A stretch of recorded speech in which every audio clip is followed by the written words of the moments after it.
Bonjour Monsieur le Ministre, est-ce qu'on a en France suffisamment de moyens pour lutter contre tous les feux et si oui, pour combien de temps?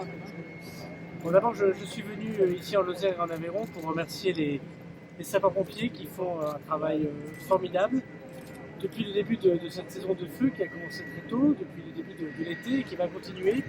Ces messages que je voulais d'abord passer, qui va continuer sans doute encore plusieurs semaines, vu l'état de sécheresse de notre pays, vu les vents aussi qui nous sont défavorables, vu le manque de pluie.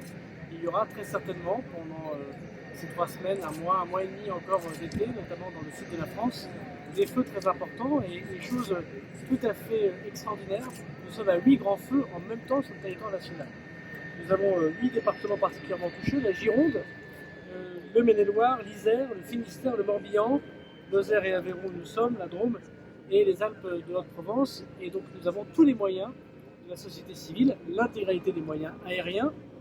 D'ailleurs le 7e Dash a été mis à disposition et désormais intervient. Vous avez un quart des sapeurs-pompiers qui sont mobilisés sur les feux de forêt, ce qui n'est, je crois, jamais arrivé. Et vous avez évidemment partout, y compris au nord de la Loire, désormais des feux de plusieurs centaines d'hectares. On l'a vu au Finistère et on le voit encore dans le Maine-et-Loire aujourd'hui. C'est d'ailleurs parfois dans des territoires qui ne sont pas habitués aux feux de forêt.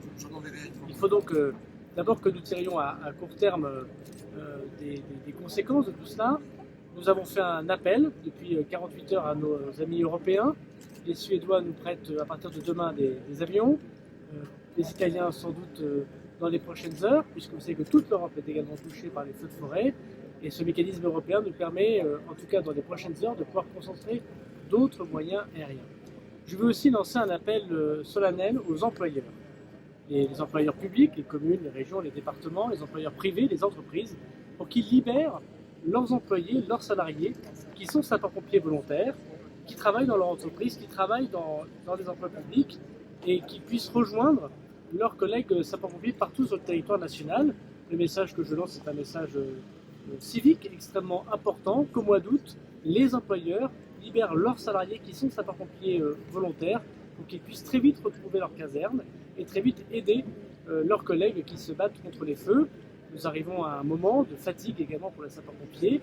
Je voudrais dire que d'ailleurs ces grands feux se sont faits avec parfois des dizaines de milliers de personnes évacuées, si on additionne les vacanciers qui ont connu malheureusement ces difficultés depuis plusieurs semaines, sans qu'il y ait un seul mort et sans qu'il y ait de blessés graves, ce qui montre à la fois le professionnalisme des sapeurs-pompiers, des forces de l'ordre, mais également leur grande mobilisation.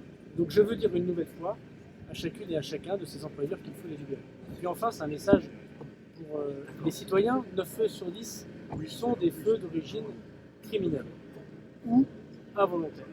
Et nous avons 200 départs de feu par jour en France. Aujourd'hui, 200 départs de feu par jour, nous en atteignons 98%. Et malheureusement, il y en a quelques-uns qui échappent et qui deviennent des grands feux tels que nous les connaissons.